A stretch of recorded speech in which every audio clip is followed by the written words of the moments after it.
Welcome back to my channel. आज हम देखने वाले हैं परिचालन लागत विधि का क्षेत्र। इससे पहले परिचालन लागत विधि क्या है और उसकी विशेषताओं को देखा है।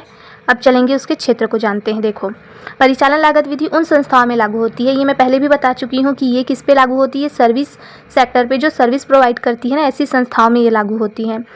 ठीक है, तो जो वस्तुओं का उत्पादन करने के स्थान पे क्या करती हैं, सेवाएं प्रदान करती हैं, ऐसी संस्थाओं में ये लागू की जाती है। और सेवा प्रदान करने का कार्य जो है वो सार्वजनिक प्रयोग के लिए भी हो सकता है और किसी व्यक्तिगत संस्था के आंतरिक प्रयोग के लिए भी हो सकता है। अगर हम उदाहरण से देखें तो देखो, दिल्ली परिवहन निगम जो है वो यात्रियों को लाने और ले जाने के लिए क्या करती है, सार्वजनिक सेवा प्रदान करती है। तथा जो राजदूत पेंट्स नामक इकाई में कार्यरत जो कैंटीन है वो क्या करती है, आंतरिक सेवा प्रदान करती हैं। तो परिचालन लागत विधि का प्रयोग करने वाली संस्थाओं को अगर हम देखें तो निम्न प्रकार उसको वर्गीकृत किया गया है। जैसे कि देखो, यातायात सेवाएं प्रदान करने वाली भी होती हैं, आपूर्ति सेवाएं भी प्रदान होती है और कल्याणकारी सेवाएं भी प्रदान करने वाली संस्थाएं होती हैं। तो इनमें कौन कौन सी संस्थाएं आती हैं, देखो, जैसे यातायात सेवाओं में बस, ट्रक कंपनियां, ट्रामवे, है ना, रेलवे, वायुसेना, स्टीमर सेवा आदि ये सब आती हैं। वहीं आपूर्ति सेवाओं में गैस प्रदान करने वाली, पानी प्रदान करने वाली, है ना, जल प्रदान करने वाली, विद्युत प्रदान करने वाली, ये सब आती हैं।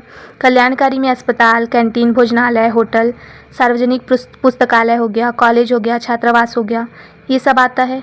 तो इन सब में कौन सी विधि का प्रयोग किया जाएगा, परिचालन लागत विधि का। किस लिए, सेवा की प्रति इकाई लागत ज्ञात करने के लिए।